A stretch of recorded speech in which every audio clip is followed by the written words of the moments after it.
It feels like year after year, laptops have the tendency to go bigger. Not just in specs, which is undoubtedly a good thing, but also get physically bigger. The industry-wide move to adopt bigger, faster 16x10 screens that we're currently enjoying does come with the cost of having larger laptops, just so we can run those screens at full tilt and not burn up our $1,000 investments. This all sounds fine and dandy, but there are still people, holdouts, who have found perfection in the old ways. The ones who want the promise of next-gen performance, but without the physical cost. And here's the MSI Cyborg 15 looking to be the answer to all of those prayers.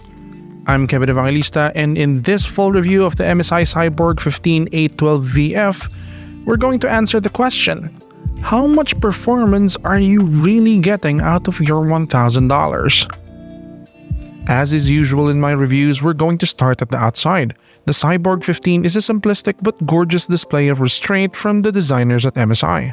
It does follow the trend of its price point of plastic everything, with a metal panel on the cover which in most laptops makes them feel cheap and dated. But the Cyborg 15 has the added flourish of creak-free tight tolerances, a bold and sleek new design, and of course the translucent body panels. This is what I love the most about this laptop. It just turns heads like nobody's business. Good job, MSI. Ergonomically, the laptop is pretty sound as well.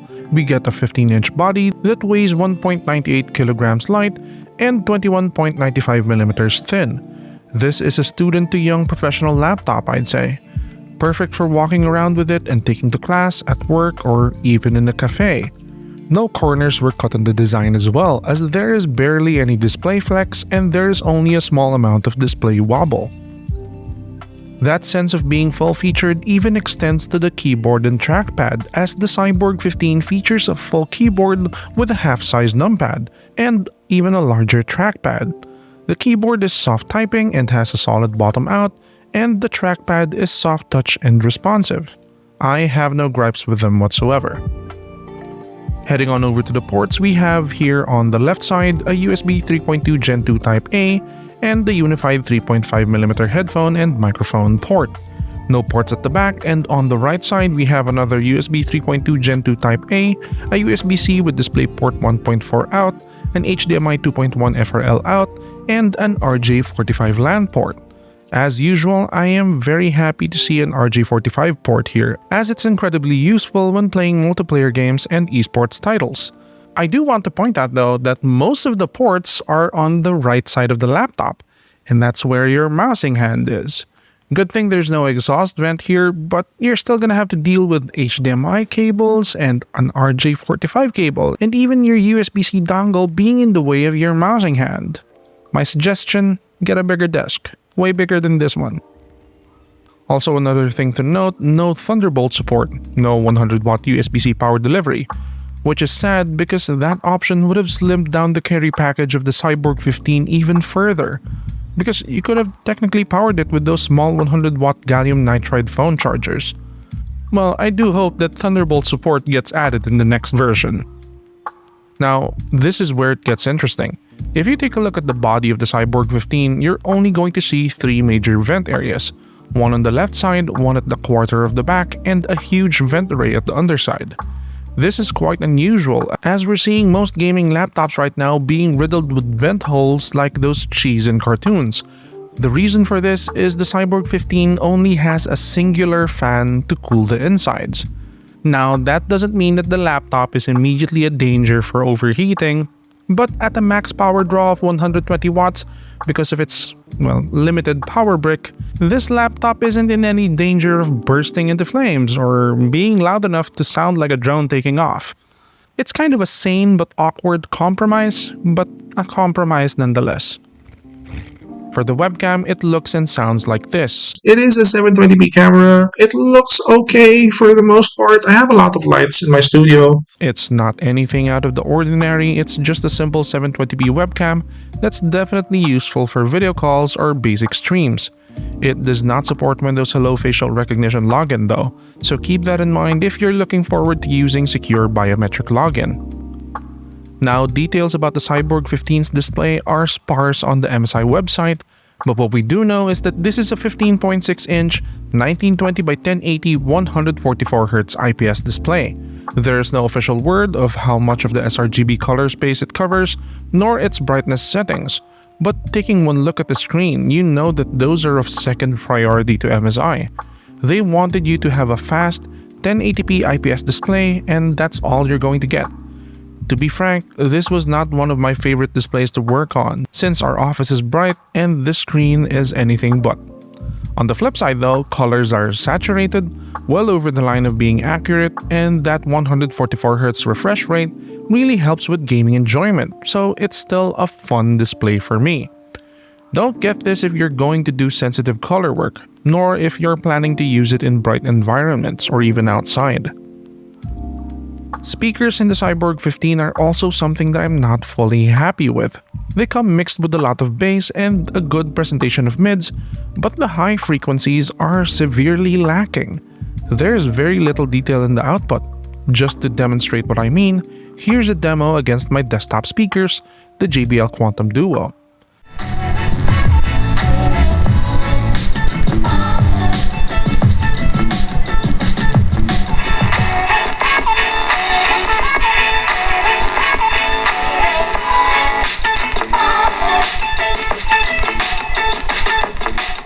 As we heard, they're pretty okay, but they're going to need some clarity to be enjoyable for Netflix nights.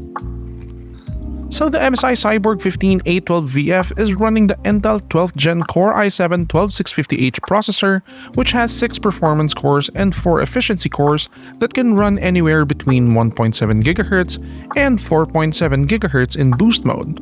It's got the NVIDIA RTX 4060 laptop GPU with 8 GB of GDDR6 VRAM, 8 GB of DDR5 4800 megatransfers per second RAM, and a 512GB NVMe PCIe 4 M.2 SSD for storage. Remember that while these specs are great on paper, they're power limited by the 120-watt brick, so the CPU and GPU maxes out at only 55 watts and 45 watts, not at their max rating of 145 watts and 115 watts respectively. This doesn't spell doom for your games though, as it was still able to perform admirably during my Battlefield 2042 test during the unboxing. I was not allowed to open up the laptop during my review period, but here's a photo of the website Korea Posts English showing the insides of the Cyborg 15.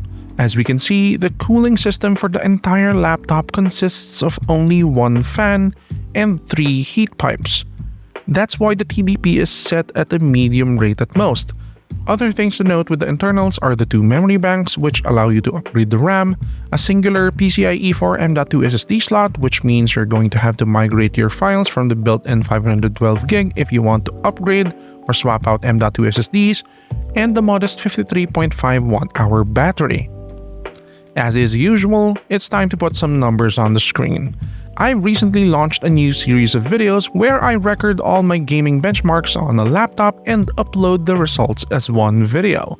For the MSI Cyborg 15 A12VF, I was able to test it in Valorant, Dirt 5, Cyberpunk 2077, Battlefield 2042, and Borderlands 3. Check out all those videos if you want a full summary of how the MSI Cyborg 15 performs in all graphics presets in those games. But before all that, let's start with the synthetic benchmarks first.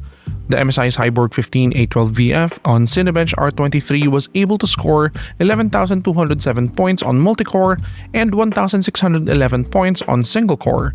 On 3DMark TimeSpy, it eked out a CPU score of 9,646 points, a GPU score of 6,476 points, with an overall score of 6,811 points. As stated numerous times in this review, these numbers are quite low for a 12th Gen i7 and RTX 4060 combo, but they are running at half voltage. Moving on over to gaming benchmarks, we see that it crushes low-spec to medium-spec games and performance, but it can still keep up with demanding AAA titles given that you turn on DLSS 3.0. In Valorant 1080p max settings, it was able to average 176 FPS with a 1% low of 84 FPS. Definitely playable since it surpasses the 144Hz refresh rate of the display. In Dirt 5 1080p high settings, it was able to average 61 FPS with a 1% low of 48 FPS. pretty respectable performance, and that's without variable rate shading nor variable resolution turned on. With those settings on, I'm pretty sure it can break that 100 FPS threshold at 1080p high settings.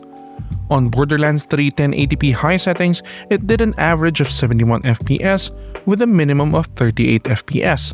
Pretty playable, but it does start to show the power limitations of that i7 running at just 55 watts. On Battlefield 2042 1080p high settings, our CPU-heavy AAA title in this roster, it was able to average 51 FPS with a 1% low of 28 FPS. Yikes!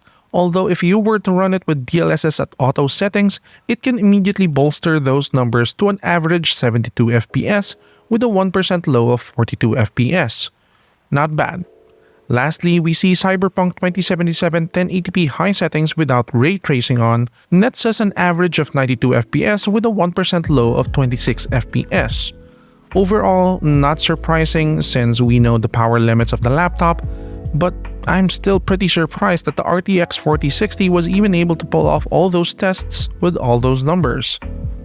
While the desktop RTX 4060 is taking a beating of its life right now in online reviews, the laptop RTX 4060 looks to be a beacon of hope for laptop owners. This ran Cyberpunk 2077 at Ultra RTX settings, at playable frame rates, because of DLSS 3.0. What can I say? This is a great performer, and all because of that RTX 4060 laptop. Now, this is where the Cyborg 15 absolutely shines, because despite of its 53.5 watt-hour battery, it was still able to run for around 7 hours in regular use and a little over 2 hours in my gaming load test. It's hard to kill it outright because it just sips at battery and power in any scenario. Thermals are pretty good as well. The hardest pushes in my benchmarking were only able to put the GPU at a max of 69 degrees Celsius and the CPU at 61 degrees Celsius. All that at a noise level that can be considered negligible compared to the other jet engine loud modern laptops. Have a listen here.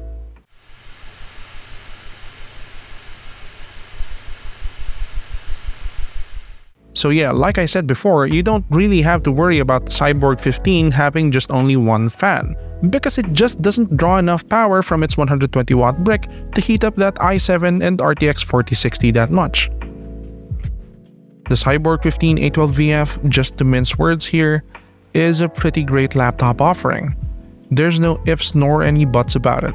You're not getting a flagship laptop, sure, but for $1,000, or if you wait around for a sale as low as $800, you're getting great build quality, a decent gaming screen, sane if not a bit awkward set of specs, and performance that punches way above its weight and power draw. If your requirements exceed that, like some form of weather resistance or a color-accurate screen or even hardier RTX performance, you're not just going to have to look past this laptop, but you're also going to have to dig deeper, way deeper in your pocket. This is what value looks like, and MSI made it look so damn good. I'm Kevin Evangelista. If you like this review, please leave a like and subscribe to my channel. Also follow me on my other socials like Facebook, Instagram, Twitter, and TikTok. That's it. Please come back to my channel to watch more tech and tech adjacent content. I'll see you guys next time. Bye.